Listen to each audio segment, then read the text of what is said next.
some reason I do this one, but that's the can update this. Go here.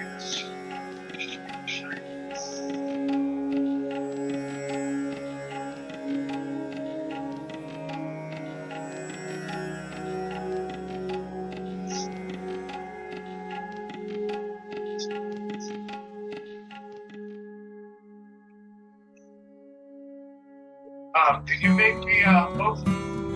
I made you co-host, yeah.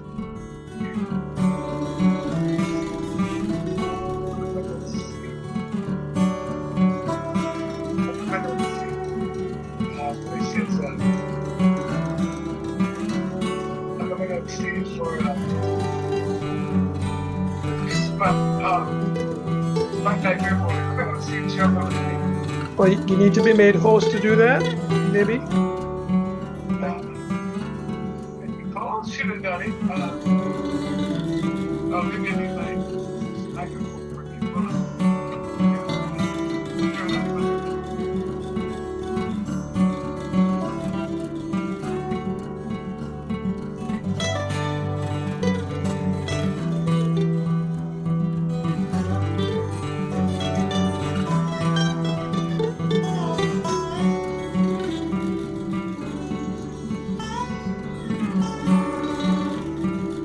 Yes, I can hear you.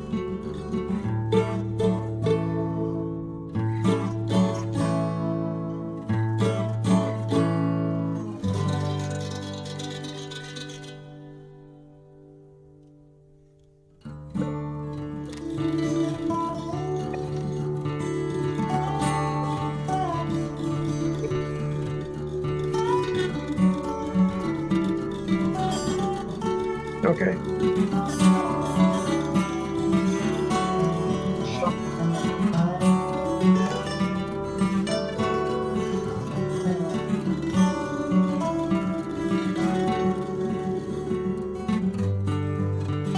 Yeah.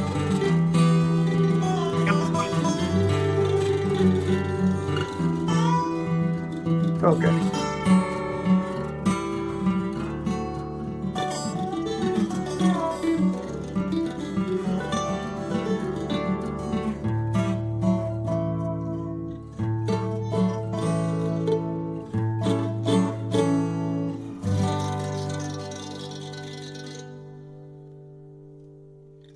Okay, I did it.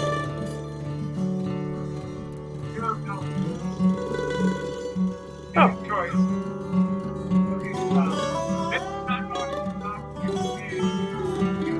Okay. What is it you want to do again? Oh.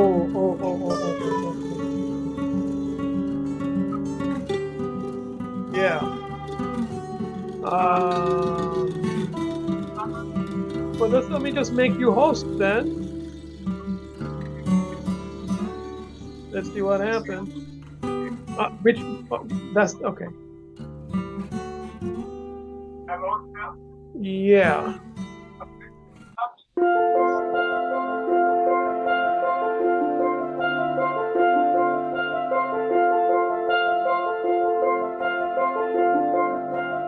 You still don't see it?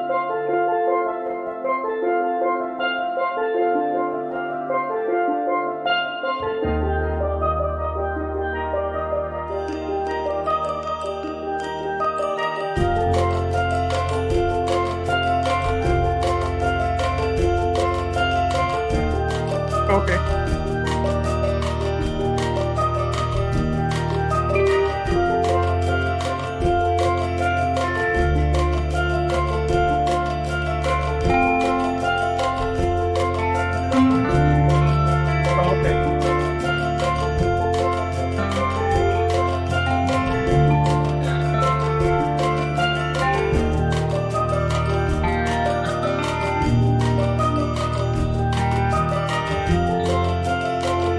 Yeah.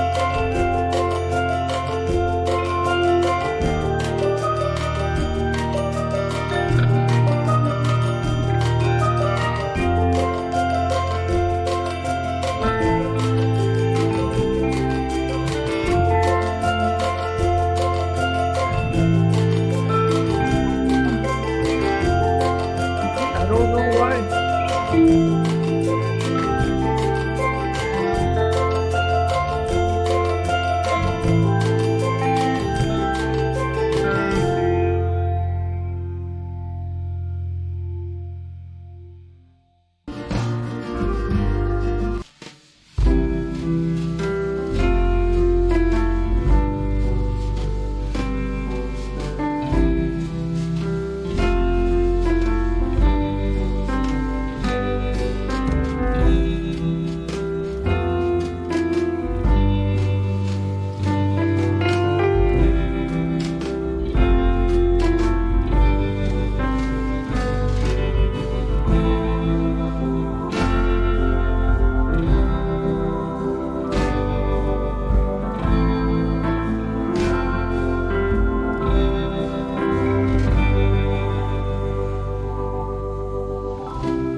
Yes.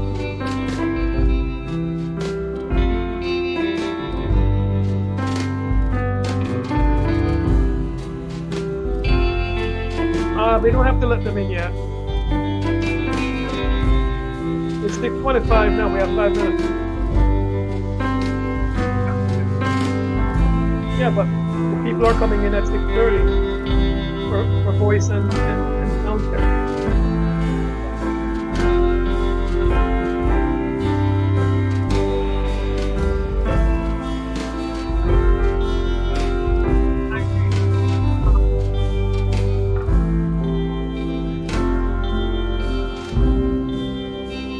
What is it? I can't hear you. What you said? When I click on what? Oh, for you, make host, remove co-host permissions, ask to start video, Cat, I'm doing well, thank you. rename. You don't see anything here for spotlight. Oh, to pin. I can pin you. No, it's spotlight. This is only your spotlight. Everybody. Just that's sure. Spotlight for everyone. Let me see what is here.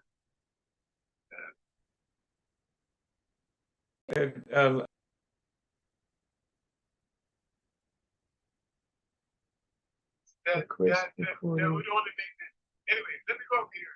See, take the video again. Let's see.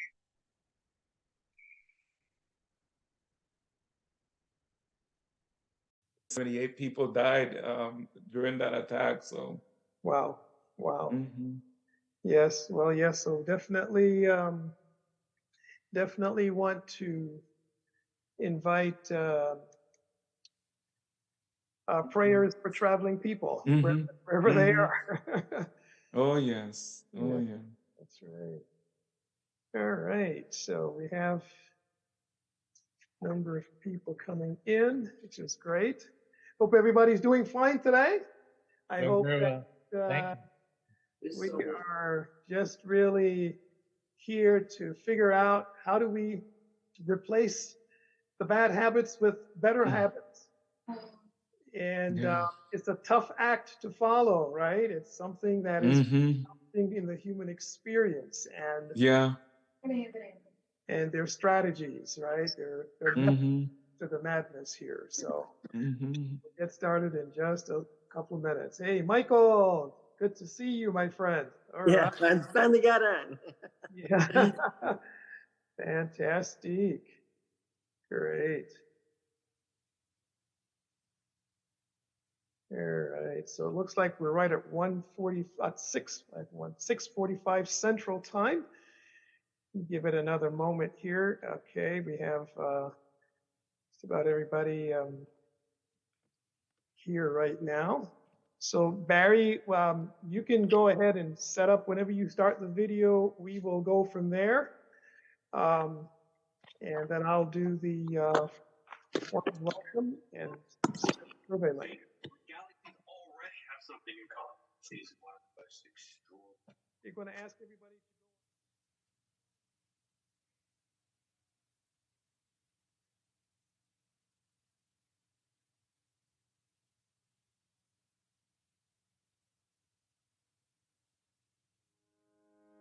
Do you ever feel the need for more energy, vitality, and a greater sense of well-being? Then stay tuned. We are natural health enthusiasts with yet another delicious recipe of best practices and holistic lifestyle health. Our natural health planners, sponsors, presenters, and friends compile and share the simplest, most natural discoveries and practices targeted to restoring and maintaining energy, as well as a sense of well-being that we all want in our daily lives. It has been said that health is a state of complete harmony of the body, mind, and spirit. Therefore, through the practice of the 8 laws of natural health, integrated with evidence-based research, we see a world empowered by Christ's love that is passionately seeking to be its healthiest in body, mind, and soul. And that's why we're so glad you've chosen to be here. Join us each month to help us celebrate the Creator for the resources and knowledge that consistently optimize His gift of natural healing in our bodies. We thank our hosts at the All Nations Fellowship Seventh-day Adventist Church in partnership with Community Outreach Incorporated for providing this one-of-a-kind opportunity that helps us all live healthier tomorrow than we are today, every single day. And now, ladies and gentlemen, here's your Natural Health Meetup presenting team for this life-enhancing edition. Yay! And they're all life-enhancing additions, believe it or not. And I'd like to welcome each and every one of you here today. My name is Dale Campbell. You'll see me, Michael Dale Campbell, as the host. That's fine because my first name is Michael, second name is Dale, and in this environment, most people call me Dale. But if you call me Michael, I will answer. And it is such a pleasure. Natural health enthusiasts, this is our 8th year.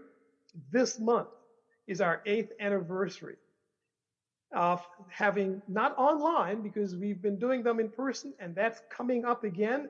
We're going to be starting a series in October where we'll actually have in Downers Grove, Illinois, the opportunity to really present and share and teach lifestyle strategies for those who wish to be, manage their health with natural methods. And so we are going to be announcing a little bit more on that coming up. I'd like to welcome each one of you. Just know that I'm going to put a link in the chat window, and I would like to encourage you to really just use this link. Let's see, I chose the wrong option here. Let me do this. And we got to change that. Wow, I had it prepared and then I didn't. Let's try it one more time here. All right, so now let's see there we go. This is a link. I'd like you to keep it handy. More people will be coming in and I'll put it there a little bit later, but we would like to get feedback from you as to how we're doing, if the programs are meeting your needs, if they are in fact delivering the kind of material, and it will give you a chance also in the survey to give us some suggestions so that we can learn from you as to what your goals are. And keep in mind also that right now we are going to have something called the Appetizer Minute. And Donald Hall is in his car and he's going to get us fired up. He's going to get us fired up because we've got to be vulnerable in order to grow. So let's go ahead, Don, please take us through our Appetizer Minute activity today. Hi, everyone. As Mr. Dale said just a while ago, I am Donald. And as he said just now, I am in my car. You know, I'm solving for something new. You know, for the last 3 years, you know, from COVID till now, we've been working from out of our house. I don't know about you, but I've been working from home and I'm trying to find a new environment. And what I've done is that I'm now on the road a lot, and I have found a way to build an office in my car. So if I'm in my car for any of our meetings, that's what's happening. I found a way to build an office in my car. But for this evening, we'll be talking about habit changing and what we can do to change our habits, our health habits or our life habits. What can we do to change our habits? That's a question that we ponder on a lot. So I'm asking you this question: what health habits are you finding difficult to break? What health habits are we finding difficult to break? For me, sometimes I struggle with procrastination. Sometimes you have something to do, you just don't do it. That's an habit that I am actively working on to break. What's yours? What's your health habit that you're trying to break? Put your answers in the chat as we explore what health habits you are trying to break. I got mine in. You got yours in? I got mine in, yeah. Okay. Sweet. Even too Anybody much. else? Yeah. Anybody else? Oh, you second procrastination. Okay. Okay. Any other? Overworking. Oh my goodness. Okay, overworking. That could help us that will definitely push us over the board and not have us focus on our health goal. Which one again? Any more? Overwork. Diet and exercise. Diet and exercise. Okay. You know what? That's a good habit. But sometimes we can go overboard with that one as well. Yes. French fries. I love me some good old French fries. Oh yes. Oh yes. But I have to stop that sometimes, man. I can't go to McDonald's and buy that French fries on my way home anymore. Yeah. Any more? It looks like that's it. That's it. Okay. Beautiful. Thank you all for your answer for that question. But as we think about the habits that we need to change, have we discovered any strategy that we can use to help us to progress past these bad habits that we have? I know for me, when I think about it in small increments, it put less stress on my mind. Starting small. I also think about keeping the habits that I'm trying to form, and I try to be as consistent as I possibly can. So yeah, let's explore this idea as to what strategy we could use to help us to progress beyond the point of our bad habits. Let's put our answers in the chat.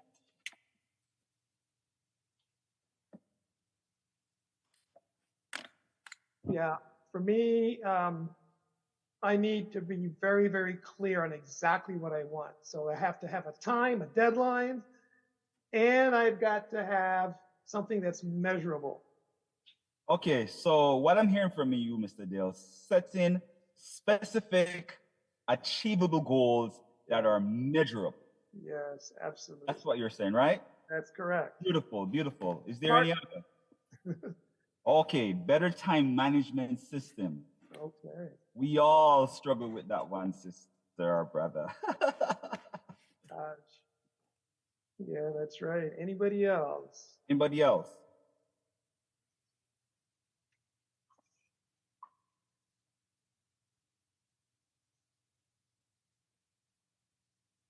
No one else? Going once? Going twice? Okay. I could suggest some. Okay. Mr. Dale, you started out with saying setting clear goals, right? Yes. Being consistent is another one. Yikes. Visual clues. Sometimes if we could put, some clues to remind us that we need to do what we need to do, that can help us to stay on track. The other one that I'm thinking about is having an accountability partner. That's a very powerful one. Someone that can remind you, can check you and say, hey, you haven't been doing what you're supposed to do, Let's get back on track.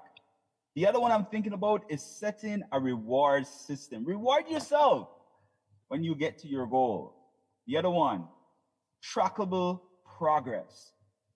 Put a mechanism in place so that you can track your progress and be mindful of what you're doing. Those are some of the strategies we can employ as we try to move beyond our bad habits that are keeping us unhealthy. Thank you so much for participating in our appetizer minute. Please continue to remain in our program. All right, fantastic. And could I add one there, Brother Don? Yes, sir. I really, and I should have said this one first, but we celebrate even the tiniest success. Oh, yes, for sure. Right? For sure. Yeah, and that's one of the real values that has accountability partners. So we can actually get together and celebrate those, even if it's a tiny success. But thank you so much for leading us out. And I see Jacob is putting some really cool comments in here. Thank you, Jacob. Welcome. I believe you might be here for the first time with us. And we're going to now just outline our agenda. I'm going to give a couple of disclaimers. And of course, we have, as I mentioned earlier, something coming up in October that I want to highlight for you. Then we've got our testimonial and prayer. Our speaker is going to be introduced by Dr. Gideon Lewis. These guys go back some time. And Dr. Danny is not with us just yet, but I will really just remind us of our mixer coming up at the end. And then, of course, we have immediately after that, Dr. Lewis will be doing the presentation.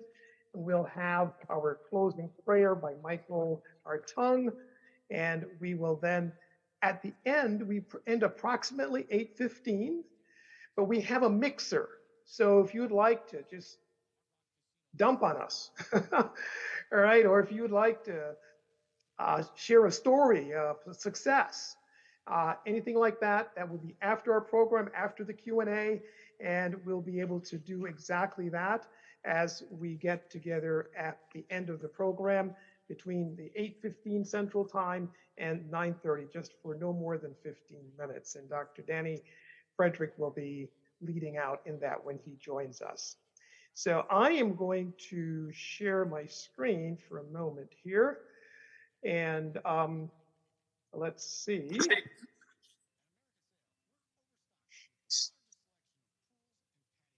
All right, let me share that again. And this time we're going to go up here.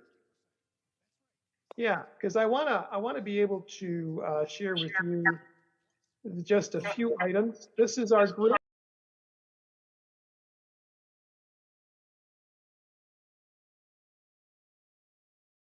Grove.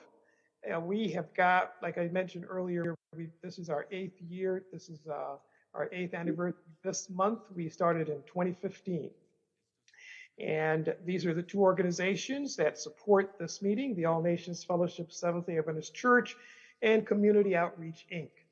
And this is some of our team of planners. We meet together every single Sunday morning, early in the morning, to be able to put these programs on. And we really want to hear from you. And that's why I put that survey link in there, so you can give us some ideas as to the kinds of workshops that you are hoping to benefit from. And our vision, that was already mentioned in our introductory video, but just to realize that it's health for body, mind, and soul. And so we're looking at a very, very holistic approach here. And our disclaimer, very, very important, nothing that we shared today should be considered medical advice. This is not a consultation with a licensed professional, even though we have licensed professionals in our mix here today. But the purpose of this is purely education. It is designed for you to take some information, do your own research, consult with an appropriate healthcare provider for any decisions that you may wish to make regarding your health and your lifestyle, medicine, as we like to call it. And so we have that as our disclaimer. And I will also want to tell you that we are very much interested in staying in touch. And so we have a Facebook page where all of our videos are archived. Feel free to join our Facebook group, and I'll give you an opportunity to do that in a moment. And then we also have our Meetup site and an email address. Feel free to reach out to us for any kinds of questions, any kind of support that you might need.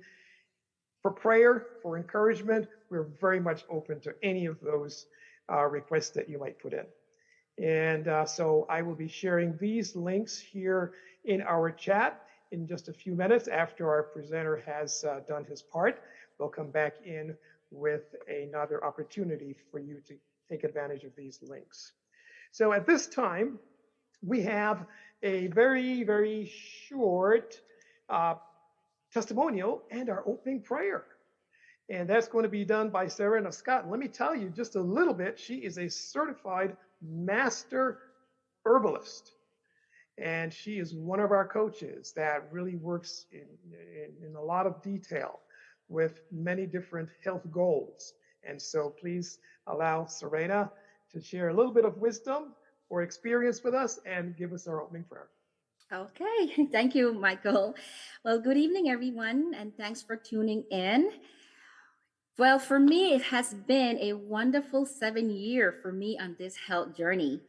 And it's a journey that I vow to continue on, not only because of all the health benefits and improvement that I personally have experienced, but also I have learned to value good health. And, you know, when we value something, we take care of it. And I'm sure that all of you can agree that good health is priceless. So let's continue to take care of it. So we'll begin our presentation this evening with a word of prayer. Let us bow our heads. Dear God, we want to thank you for another day of life and another opportunity to be gathered together. Bless the presenter, bless those that are online, and bless us all. And dear God, please empower us to become free from destructive habits.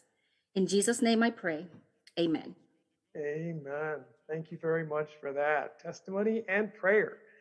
So, Dr. Lewis, you're up, sir.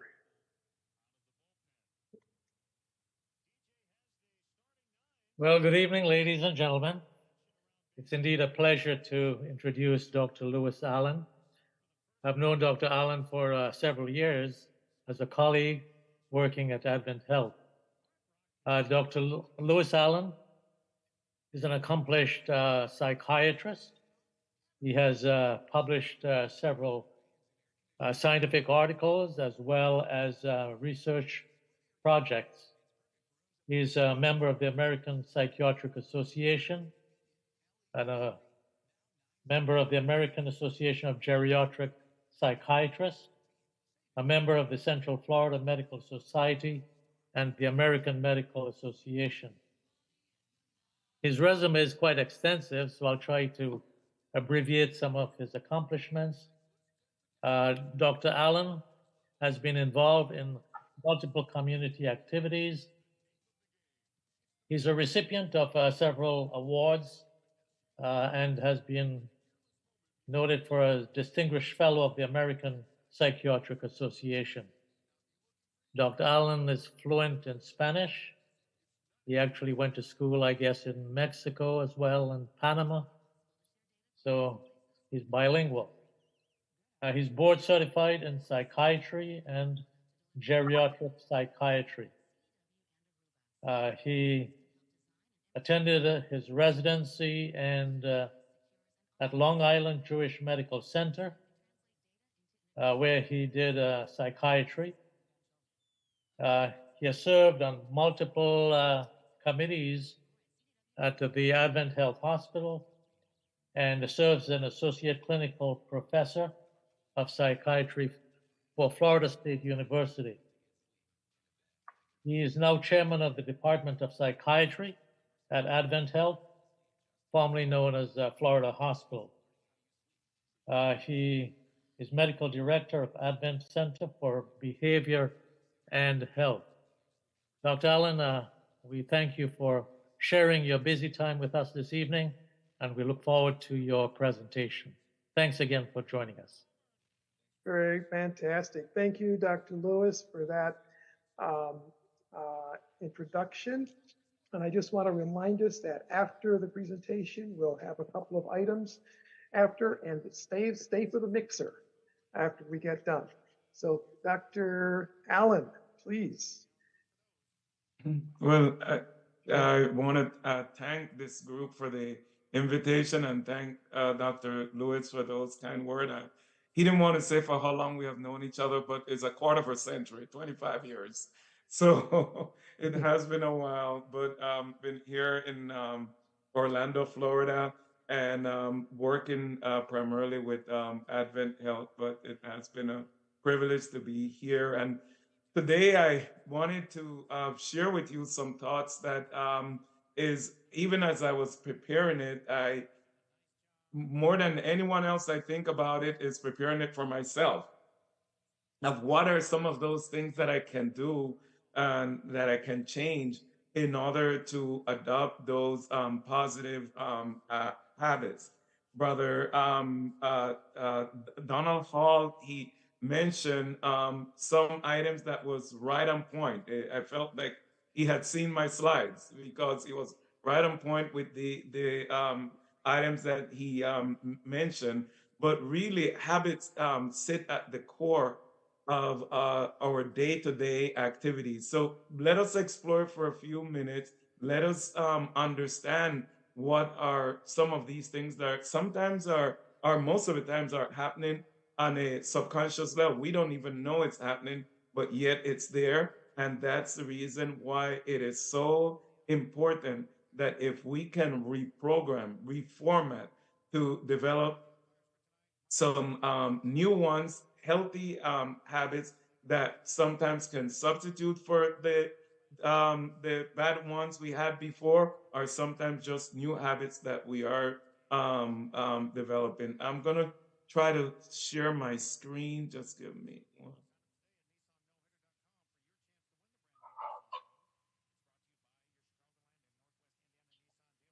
Yeah. Can everyone see? Okay.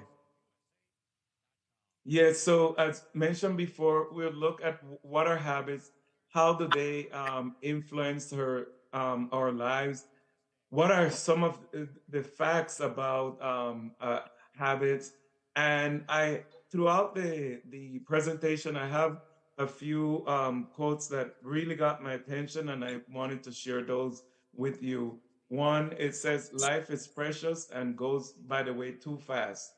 Don't be afraid of making the changes needed in order to live a life that you and your family love." It's never late for us to change, and we always should strive to be making those positive changes. And going back in terms of to the habits, it turns out that more than 40% of our daily activities are based on routines that we are not even aware of.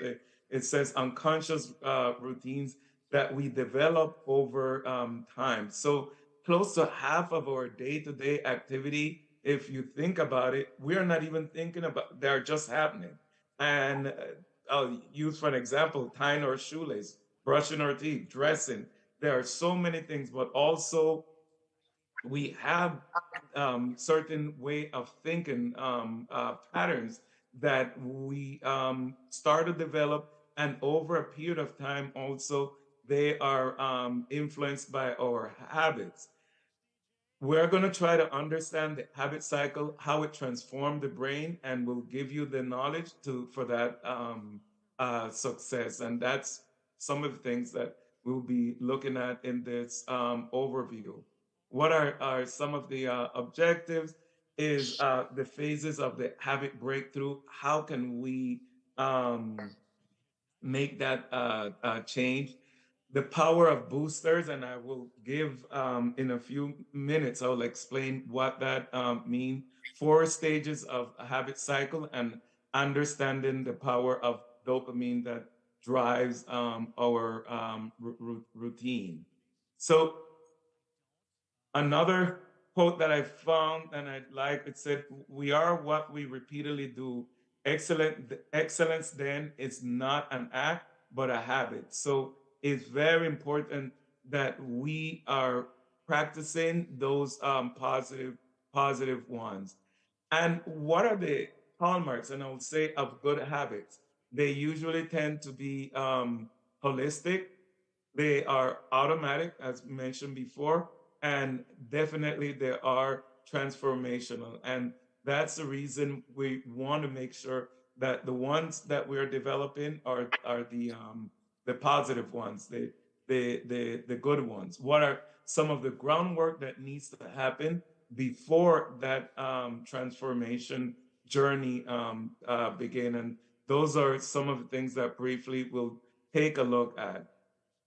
So let's go directly into how can we begin to make that change. And earlier you were putting in the chat different habits or things that you would like to see change. And one of the recommendations is that when we are ready to make that habit transformation change, it is not something that we can do as a side project. It is not something that we probably can do on the go, at least in the beginning. And I'll explain that further later on. It's very important for us to be able to stop or pause. Sometimes we have to make a reassessment of life, and some can do it in an introspective way by them looking at themselves. Others, we might need a life coach, a counselor, a pastor, someone to help guide us through that moment of reassessment that we're doing. But also, it is very important as we are looking to try to develop these positive habits that they we adopt certain significant lifestyle changes, and some of these were already mentioned earlier as it relates to nutrition, but also sleep, physical activity, relationship, and how important it is that we create that habit, or that we try at least 30 minutes a day in the morning to have a moment of prayer and meditation.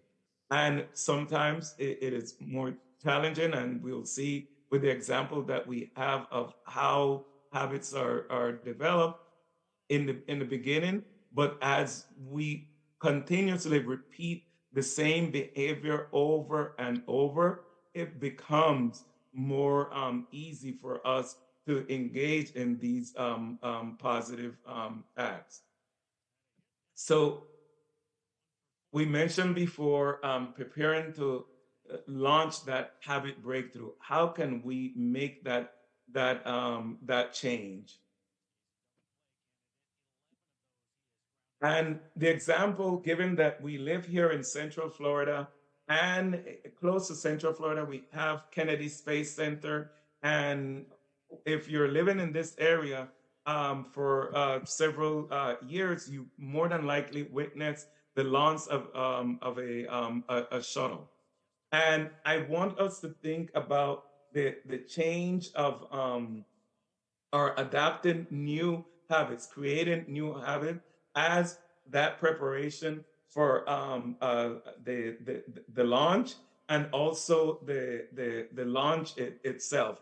What does this vehicle has? It has boosters, and we are going to realize as we are changing these habits, what are some of those boosters that we can have. It has also the orbit. That's where the tripulation is, and then we also have the fuel tank. But we are going to focus today on the boosters.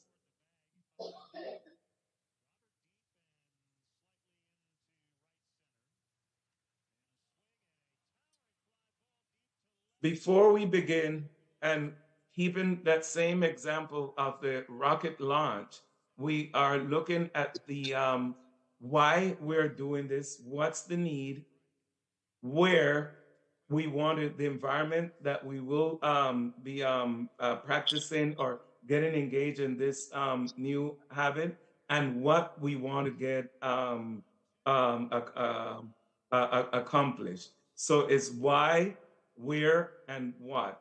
And the it's, in other words, we could say, trying to define that purpose. What are those environmental cues that are going to help us once we develop that routine? And therefore, when the routine is there, what are some of the rewards that we can have by creating that habit?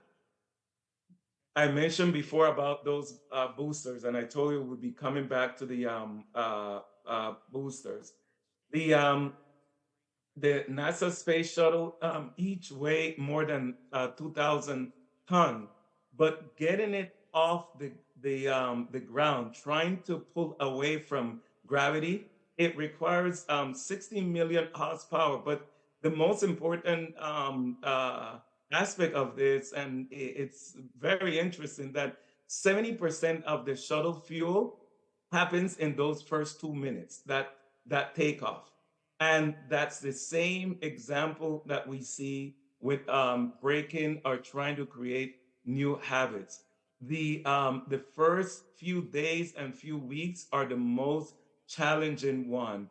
It's very difficult to engage in a new behavior. And once you break through that barrier that keeps you from launching that habit, and once you are getting into orbit with the crew, it will require much effort. But the first few days, the first few weeks are the most challenging ones. And once we are out there in orbit, it requires less energy. We don't need all of that effort once it becomes part of us. But it's making that initial change. So, what are some of those boosters that we have that can help us with that liftoff?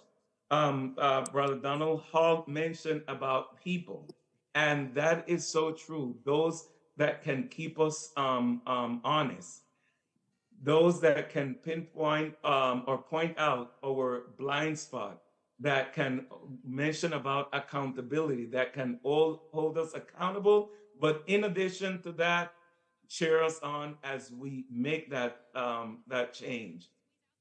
It's important, as we mentioned before, since it's not something that happens by accident, is to take the time to analyze what is holding us back, what is holding you back from making that decision to make that change.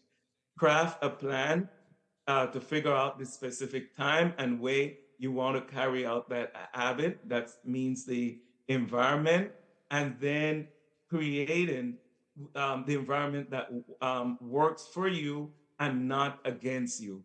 We want to be able to be in a setting that we are successful at getting that result that we want. The other part, and this goes back to what we mentioned before, having that ability to of introspection, is to understand what our weaknesses are, what are our vulnerable parts as we are making that change. And read and learn, stay up to date with relevant research and look for helpful advice as you're trying to make that change. And these are a few quotes again that got my attention, that says, the size of your success is measured by the strength of your desire, the size of your dream, and how you handle disappointment along the way, because there will be disappointment. And that brings us to the second quote that says, failure is not the opposite of success. And often we feel that way. It is part of success. And success is not built in success. It is built on failure. It is built in frustration, and sometimes built in catastrophe. So as we are making these changes, as we are making these good efforts attempt at creating these new habits, there are going to be a setback, but we cannot just give up and say that this is the way I am, so therefore I'm not going to change.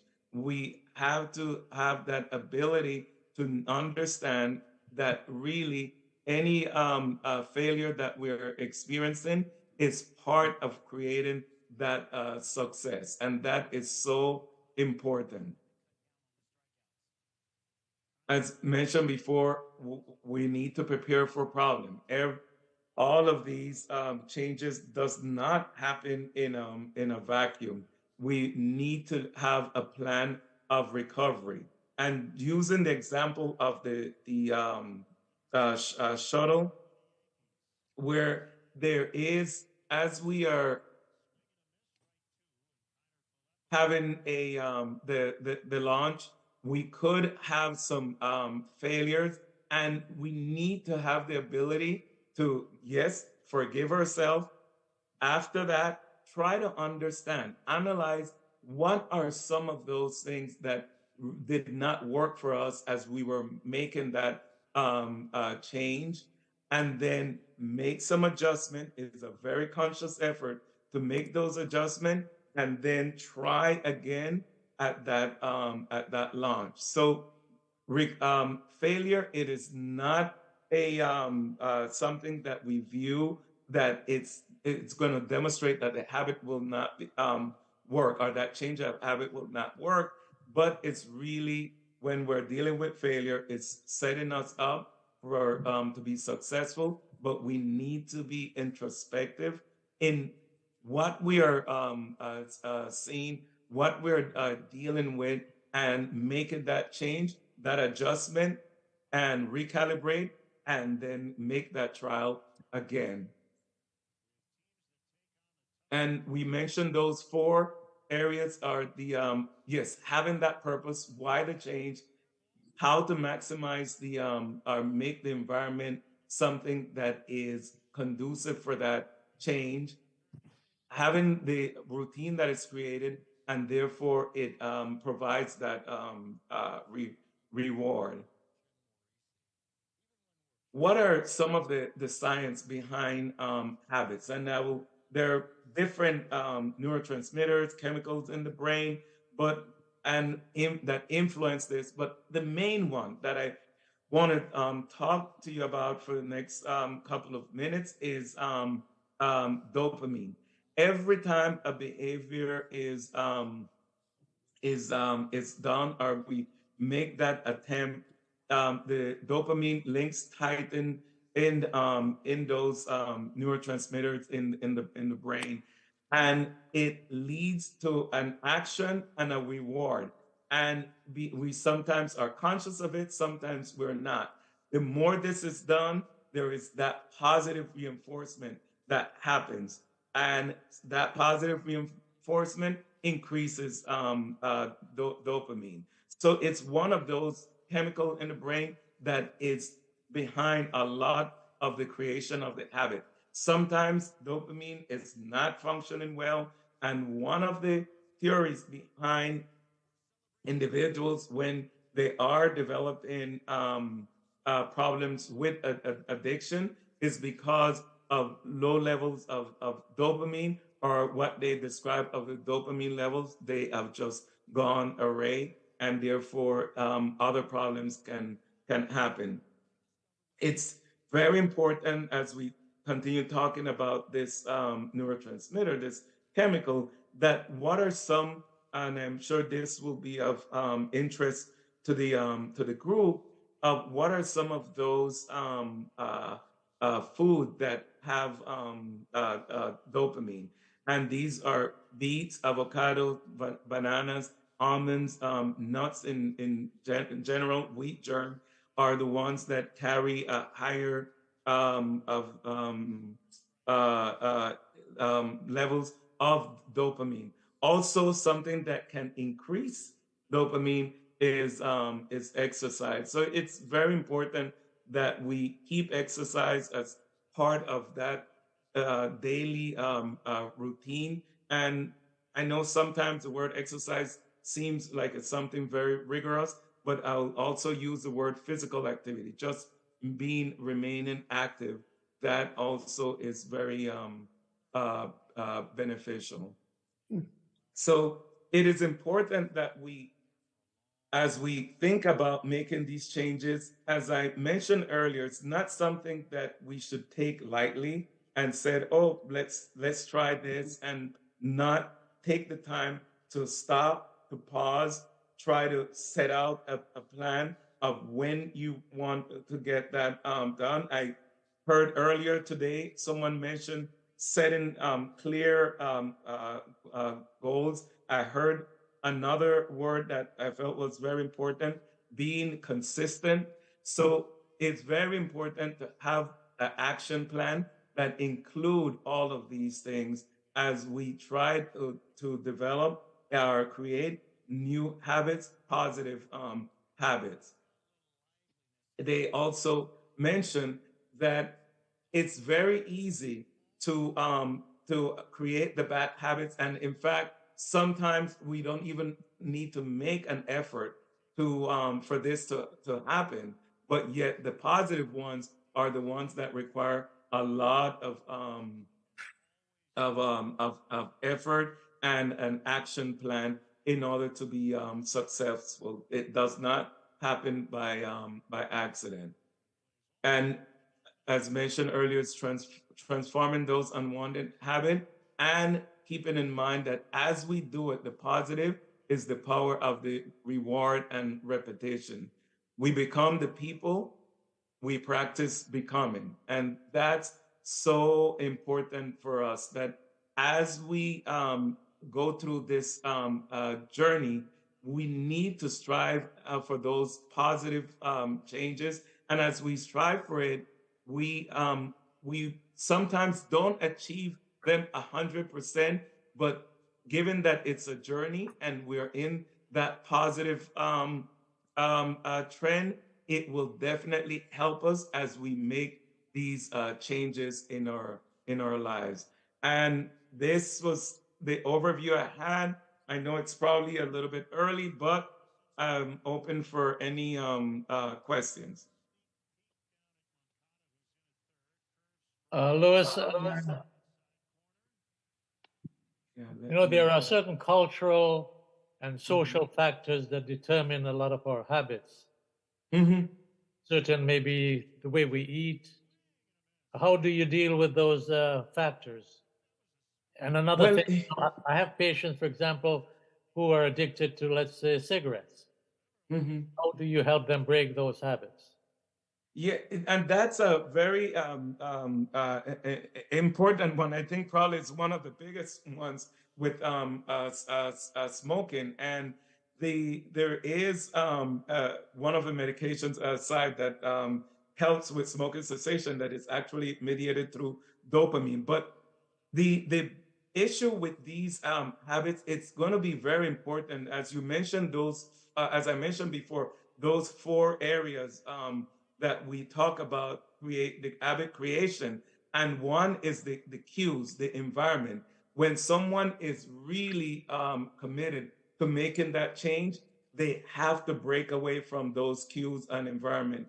If they were to sit down and look at the patterns, the routines that they do before engaging in the behavior, then they will be able to help themselves to make that change. But it's very powerful. That's the reason why you have to be so vigilant of setting that date, making sure that there are individuals who are going to be holding us accountable. Tell someone that this is what you're going to want to do, but very important is all those cues from the environment. If after you have a meal, you go to the couch, you sit down, you have a cigarette, all of that, those things, we have to disrupt the pattern. And it goes in terms of not only with cigarette, even with some of the or food preferences that we probably should not have, how we break some of those. And it is a matter of looking at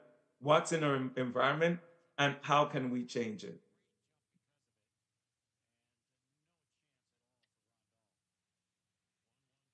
Okay, you're on mute, Dr. Lewis.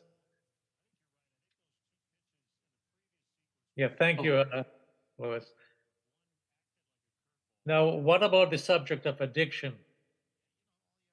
You know, some habits become so ingrained that it becomes like an addiction. Yeah, well, some of the, and this is a very broad area, but given what we're talking about today, one of the things that one of the theories, and there are so many theories about addiction, that people with low levels of dopamine are more prone to addiction, and that's their thoughts of that's the reason why they're constantly looking for this feel good.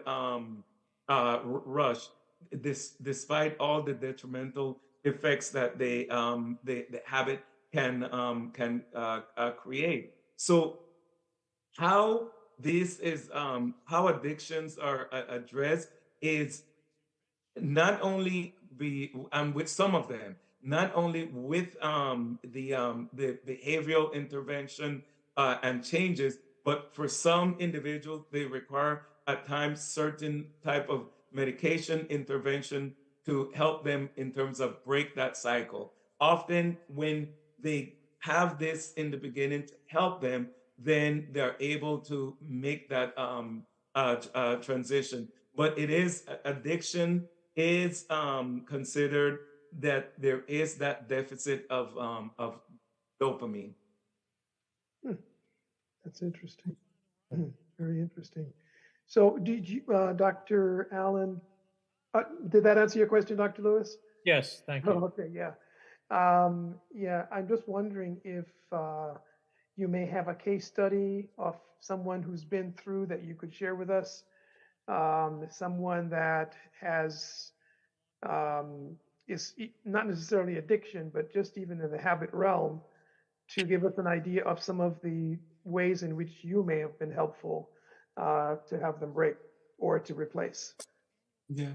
Well, this work presented today, it's through the Advent Health Press, and was a group of us that collaborated in bringing this together, and and there were several examples that were utilized, and one of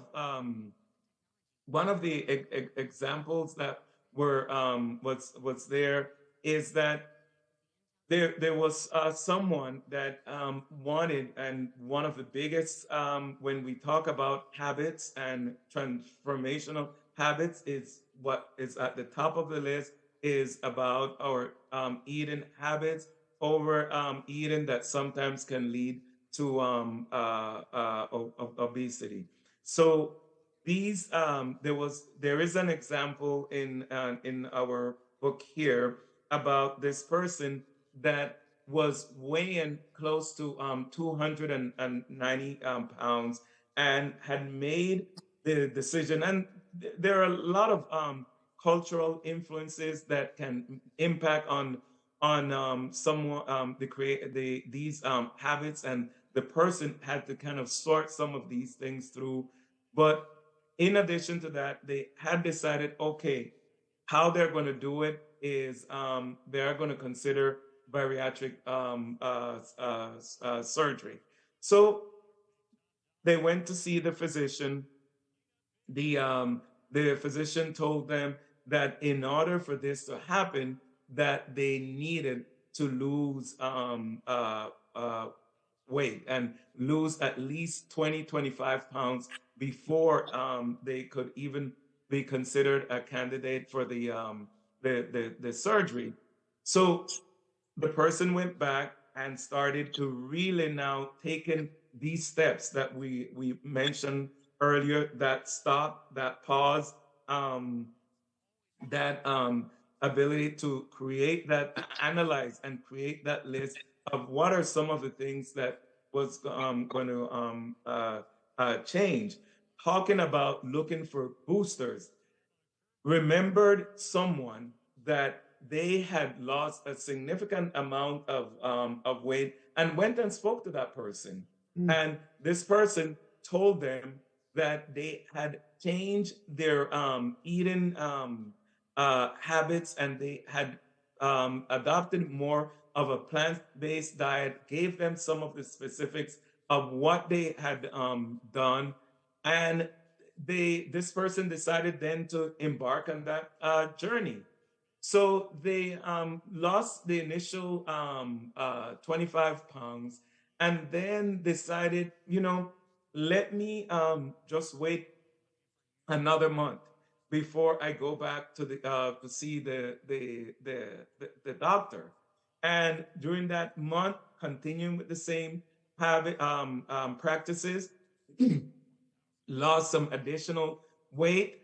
And over a period of 8 months, this person from 280, sorry, went down to 145 pounds. Wow. And at that point, did not need the surgeon. I know these are kind of the extreme, the great success cases, but it's to me, it's very inspirational, very encouraging to hear this, because then it helps us understand that there are things that we can change as long as we're taking that time to stop, pause, and decide to make that that change. One other question. Yeah, go ahead, please. Go ahead. Yeah, one other question, Louis.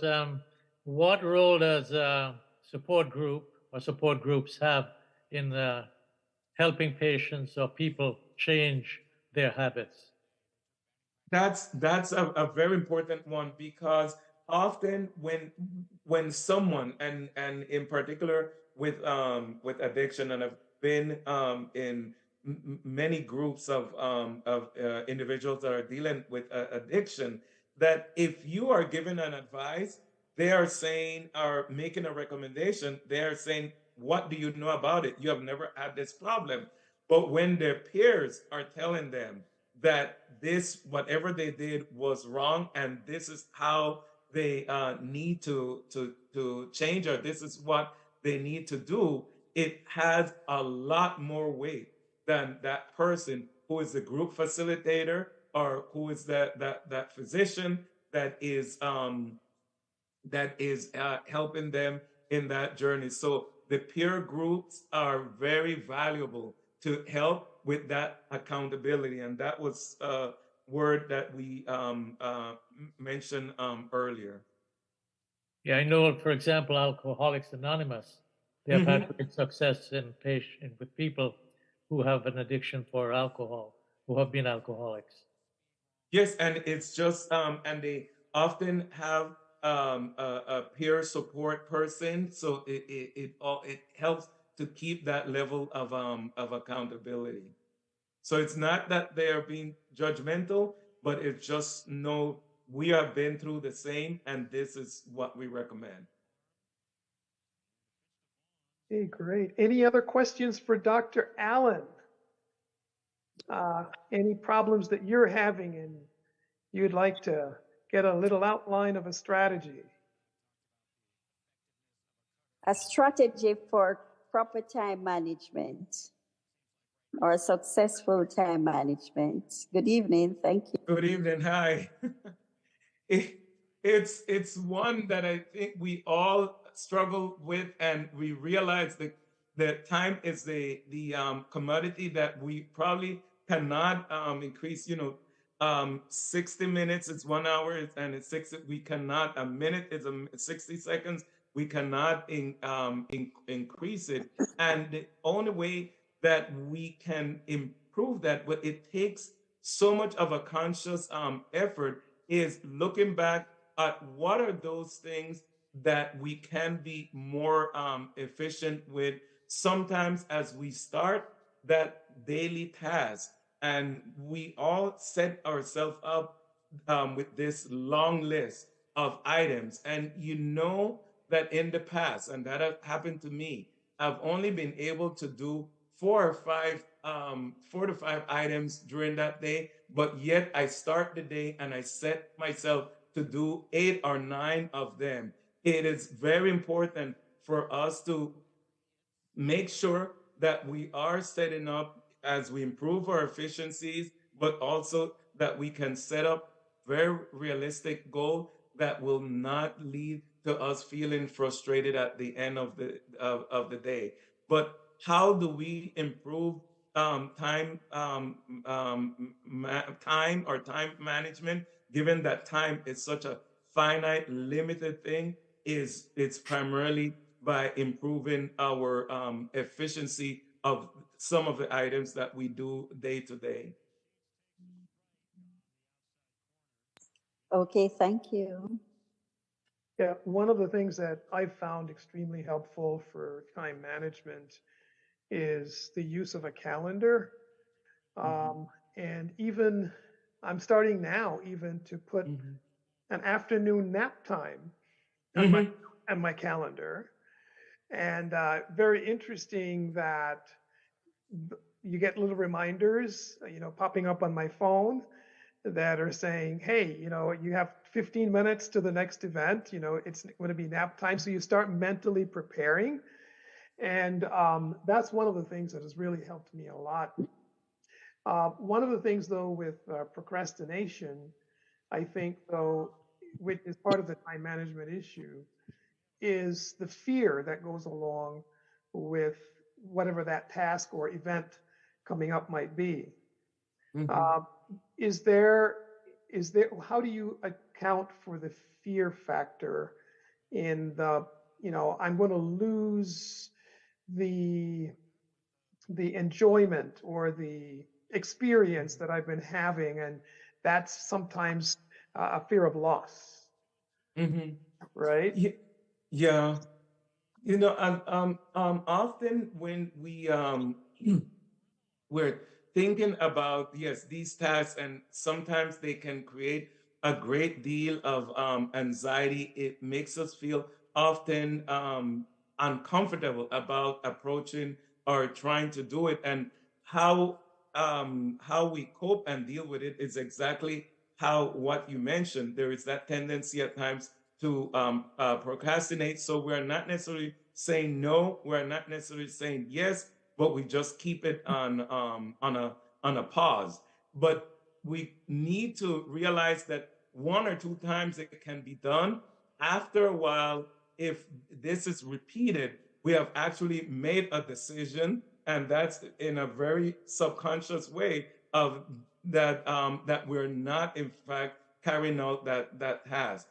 It takes a lot for us to look at ourselves in the mirror and develop that ability to have that introspection and say, what are the things that I'm afraid of in order to get this this task completed. And sometimes we need that outside help to help build this. There's this treatment with that they call cognitive behavioral treatment, where you actually work on very concrete things of how to get a task completed. And you're hoping that as you are learning how to do it, going back to our topic of today, these habits now are created, and therefore it becomes more effortless to get them accomplished. Excellent. Thank you, Dr. Frederick. Hi, good evening. Dr. Allen, I appreciate it very much. My name is Danaran Frederick, and my son just left Orlando. He's part of the intern group that was there for a while for Advent Health. So I'm right now in Phoenix at a teachers convention before the school year starts. And so we're learning pedagogy of how to help students to learn. So I'm a teacher, I'm a pastor, but I'm also a parent. And that's the basis of my question right now. It seems as if I've learned quite a bit about how to change habits and adapt and things like that to a different lifestyle. But I don't want to force my family, right? I have 3 young boys. The Bible says, fathers, provoke not your children, right? But when I see them eating certain things, when I see them on their devices, when I see them, how do I now come and support them to encourage them to say, hey, you know what, this may not be the best use of your time or the best meal that you can eat or the best activity that you can do to be supportive, but not so dogmatic, you know? What would you suggest? That is a very difficult one. It's a very difficult one, and it's primarily when we're all dealing with different issues like that. How do we communicate? What's the most effective way? And sometimes we can decide just like I cannot boil the ocean, so therefore let me focus on one of the tasks, because if we try to make wholesale changes, yes, everyone will be turning on us, and we will not get the goal accomplished. The other part, and every individual family is so different, is trying to design how can we make this journey a positive one. And that's the part that I find that is very challenging, how we can try to make this a positive journey. Because if that happens, then we have more individuals on board than us feeling that, okay, we are the parent and this is kind of the word that we are bringing to them. And once they view it that way, it becomes more challenging. But that's a very difficult task to accomplish. And it's really trying to pick up one task at a time, rather than us saying we want to be able to get several of these things accomplished. Thank you. Thank you. I have one more, and that is, do you feel, in your experience, have you seen that people are, and I'm just going to give you some, but you can interpret it as you desire. Are people lazy? They just don't want to change? Are people uneducated? They don't know the changes and the how to make the changes? Are people maybe having a low sense of willpower? They want to make the change, but they keep on, falling into that trap, that hole.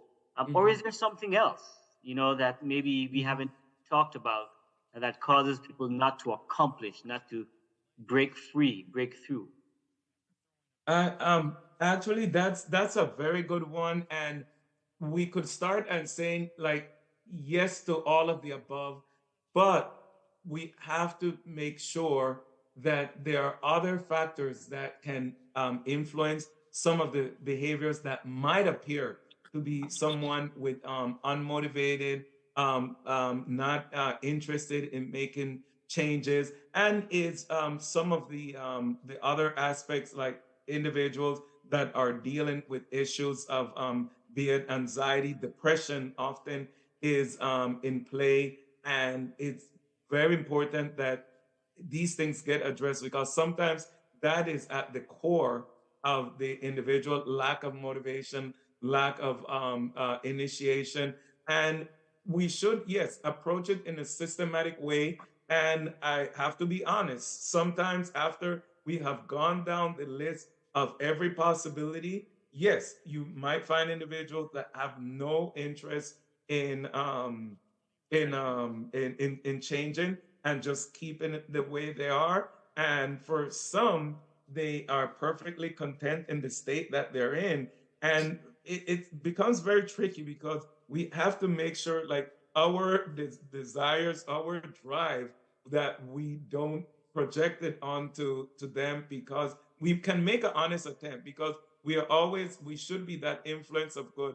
But at some point, we have to realize that I have done that honest effort, and that is not that change is not going to happen. But yes, it's very important to address the other factors that could be there, that could give that perception of someone who is not motivated, who is just being lazy and not want to engage in any positive change. Excellent, excellent. Thank you very much. One other question. A lot of our young people these days are staying up late at night. They're addicted to technology, and so they're not getting enough sleep. And so sometimes it affects their learning, how do you deal with the children or the kids who have become, let's say, they get to bed late at nights, and you want to change that habit and trying to getting them earlier to bed? Yeah, that in terms of we're seeing it more and more, and now I'm gonna speak as a psychiatrist because I do a lot of assessment in emergency room consults on the medical floor. But the big one is in the emergency room where for us, when we are doing assessment, and these are in very acute state, one of the items that we consider that canary in the coal mine is changes in sleeping pattern. Sometimes that change in sleeping pattern happens spontaneously. Sometimes it can be triggered by all of the those items that you mentioned before. And there is no right way of being able to get this addressed, except that we have these very and particular during the week, your Monday through Friday, that these particular time where all devices are shut down, are not available. Something needs to happen because this affects our sleep, affects our mood, affects performance. It is at the core of our day-to-day functioning. So if we're not getting that accomplished, that's a big problem for adults, but definitely at that teenage years, that the brain is still under development. I would like to follow up with that question there, Dr. Lewis. But before I ask the question, I just want to make sure people understand there is a time for questions right now. And after we are finished and after we pray, don't forget we have that mixer if you're able to stay behind. But Dr. Allen, this is my question then. My wife works as an NP for a geriatric facility. Alzheimer's and dementia. I always, as a teacher, I try to make sure that the young people understand what they do with their bodies now as their youth will take them into their future, right?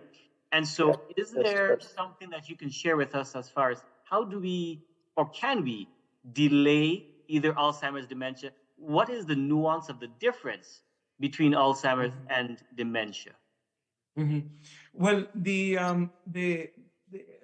dementia, it's kind of like the big banner for these kind of neurocognitive changes. Under the banner, the big banner of dementia, you have Alzheimer's, that is 70% of them. Then you have what is called these vascular that are due to strokes and high blood pressure. And then there are other type of that are called like Lewy bodies and these different types. But the two big ones is that is 70%, the vast majority is Alzheimer's, and the second one is secondary to a stroke event. So let's go to the first one, the Alzheimer's dementia. This is a disease process that when you look at the breakdown, when you're over the age of 65, there is a 5% chance. Over the age of 70, there is a 20% chance. And over the age of 85, there is close to a 50% chance. So it's definitely a disease that we're at risk as we age. Now, it is a disease process, and I like this question because of the following.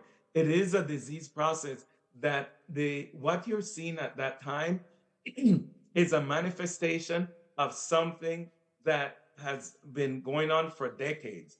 Wow. And what needs to happen is that really these healthy traits and habits that we're all talking about, their exercise or nutrition, we need to strongly emphasize. I know when you're in your 30s and your 40s, you don't feel that this is necessary, but that's when we should be making those changes earlier on in order for us not to deal with this at that later age or decrease our risk factors of developing this condition, because a lot has to do with these lifestyle changes, environmental factors that influence the manifestation of this the illness. That's powerful. So is there any truth, Dr. Allen, with regards to Alzheimer's being diabetes type 3? Yeah, it's yeah, they're like, it's like cousins, and it's all the risk factors. I know there is that genetic family history, but then the vast majority of patients that we see, it's not necessarily tied to any family link. So it's kind of more of those lifestyle changes. Yes. Excellent. Excellent. Okay. So Dr. Dan, are there any other questions from from our attendees this evening? Yes. Let's say that a young person is addicted to caffeine. I'm so sorry that I missed the first segment of the presentation, but I know that with any addictive behavior, it's like the pathways have to be recreated, as it were. Would you share a little in recapping? I might have missed this at the initial stage. Yeah, well, when with any of these, and cigarettes and caffeine are the two that are at the top of the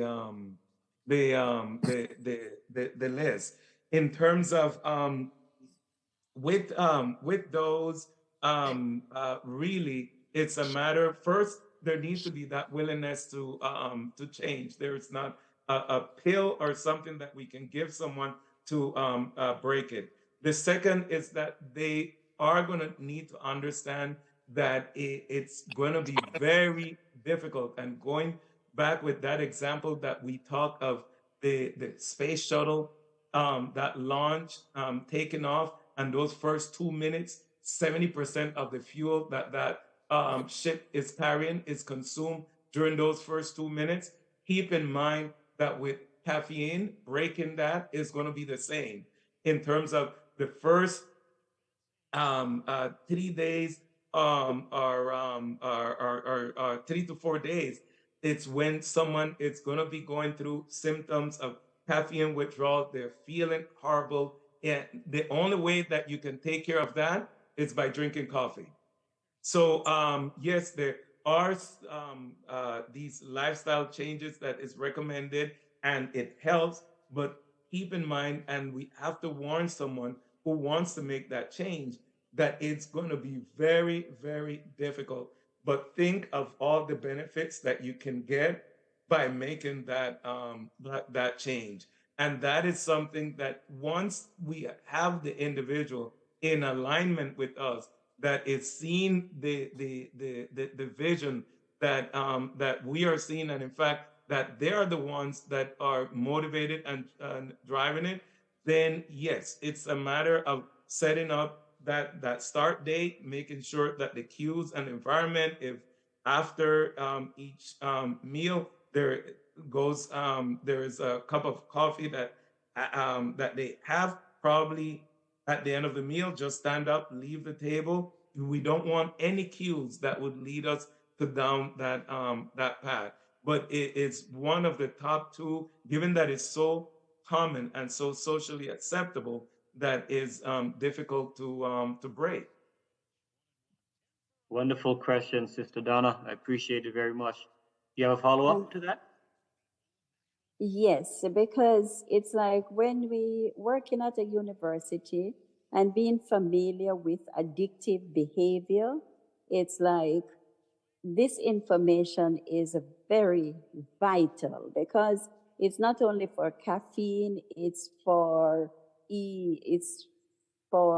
e-cigarettes, for lifestyle, sexual behavior, all different type that teenagers and early 20s engage in. And you want them, sometimes you as you know, you go about it the wrong way in educating them. They feel pressured, they feel like you're controlling and that sort of thing. So, you know, being a counselor, you recognize that any little information will be an asset, because some is not all size fits all. No. And sometimes it is just a recreational behavior, but then it becomes, there is the potential, and there's always that strong potential that it can become a habitual behavior. Yeah. Yes. Yes. And then their day-to-day functioning, the makeup of their life is around this, and that's when these habits are created. And we said before that 40% of the things that we do every day are done on a unconscious level. We are not even aware that we're doing it. So if we are developing those habits, we will do it, and we're not even aware that we are doing it. Wonderful. Dr. Allen, we really hope that you can come back again and we can dig some more into this habit forming. We haven't even talked about a lot of the spiritual applications to this, you know, faith and everything like that. But before we have our closing video, though, Taj asked a question, and I got a pen because I want to write this down. You mentioned some foods that can help with the dopamine.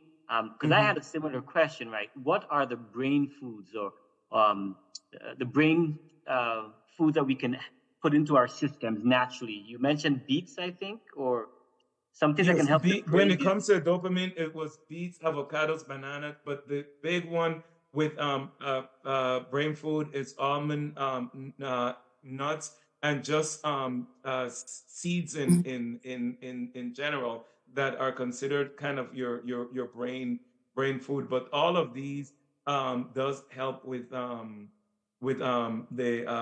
increasing levels of dopamine. All right.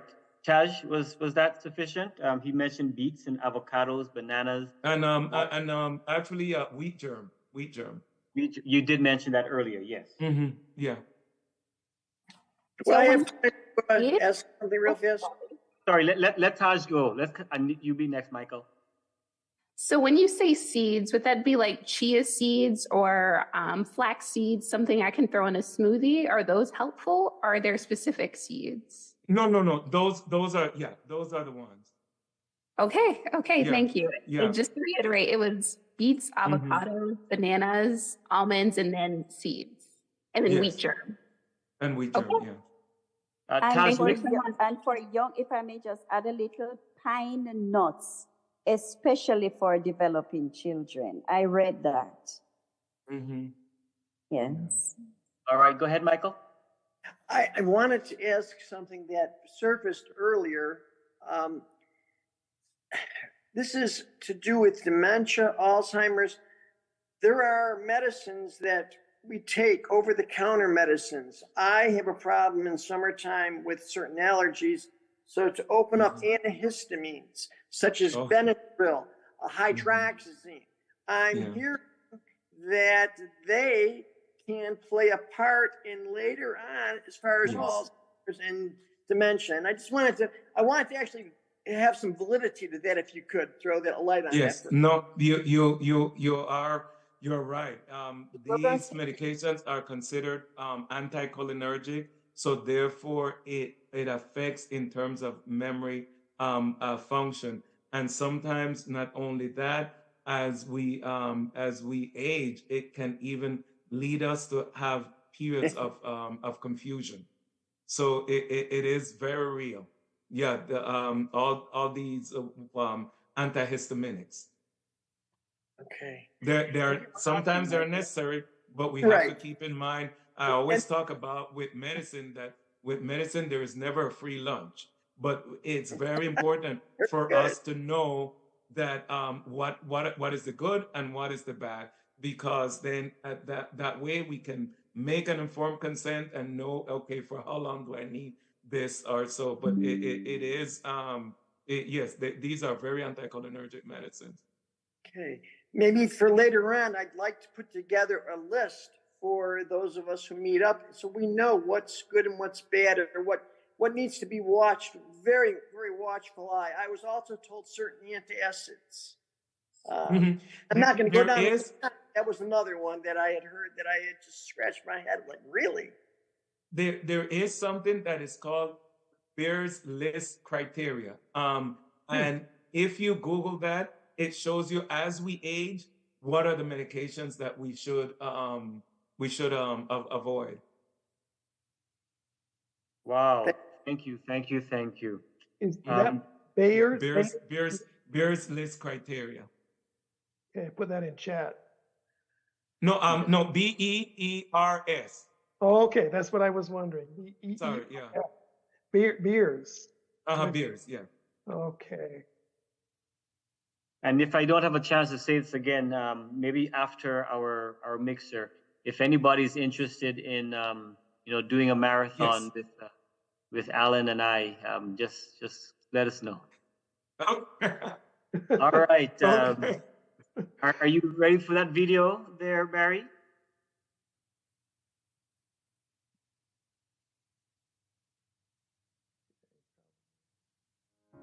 We're thrilled that you're attending this edition of your Natural Health Meetup. In between our monthly sessions, you can stay connected with us in as many as 3 easy ways. Our Facebook group has our live as well as archived videos along with other natural health updates and a place to post your questions. Our Natural Health Learn and Share Meetup site has announcements, reminders, and messages for you, and also our confidential requests for prayer page.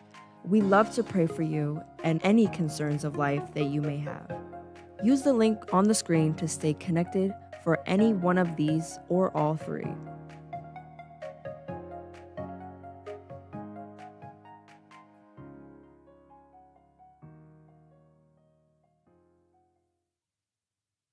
And Well, just, yeah, go ahead.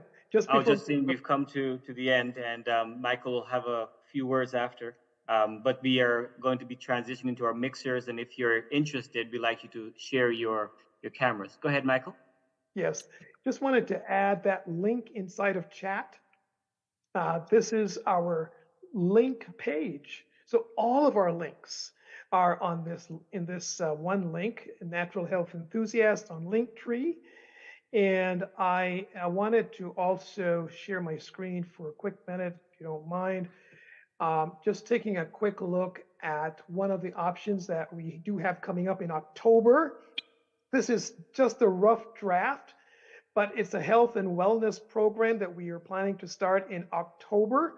Those of you who are in the local area will be on Saturday afternoons at about 3 o'clock in the afternoon. We'll have blood testing, and we'll have training on hydration. We'll have salads and how to make your own salad dressings, specifically avoiding the toxins that are normally found in the commercial dressings. We will also have an opportunity to take a look at EMFs, or the different types of cleanses that are needed in terms of environmental toxicities and easy ways to cleanse the inside and the outside of the body. We will also have a herbal tea workshop and how to make your own herbal teas, and then healthy vegan cooking at its best with all of the organic preparations that we can muster, including making your own vegan butter, vegan cheese, soups and breads. And then, of course, we'll have the organic dessert recipes that are super healthy, even though they're delicious and sweet. We have a list of healthy sweeteners, things to avoid, as well as things to absolutely use that are very healthy and effective for our health. So that's coming up. Look for the announcements coming up when we dress this up and make it nice and pretty. But just wanting you to know that that's coming up. It'll be in person in the Downers Grove area here in Illinois. And we'd love to know if you are interested in that. You can let us know in the survey that we discussed earlier. Let us know in the survey, And I'm going to put that link one more time in the chat window so that we have access to that. And that's going to be coming up right here. One more time, let us know if you would be interested in having an event like that available to you in your part of the country, but certainly in the Downers Grove area. Will this be posted on Meetup? Pardon me? Will the link to this event also be posted on Meetup, or is it only through the link? Yes, it will definitely be posted on Meetup. The link for the survey? The link for the event coming up in October. Yes, that will definitely be on the Meetup site. Okay, awesome. I'm in Illinois, so I definitely want to go. Oh, wonderful. Excellent. Thank you so much for, and what is your name? My name is Taj. Taj. Oh, you're Taj. Okay, fantastic, Taj. Yeah. Yeah, I will definitely, I'll ping you inside the Meetup site. Okay, awesome. Thank you. All right, fantastic. Dr. Danny, where are we at in the program? We have come to the end of our formal time, and this is what we call the backyard mixer. We let our hair down. Dr. Allen doesn't have to speak from a necessarily professional perspective, just be himself. And I want all of us to be ourselves, right? I want all of us to be real with each other. This is what happens at the backyard.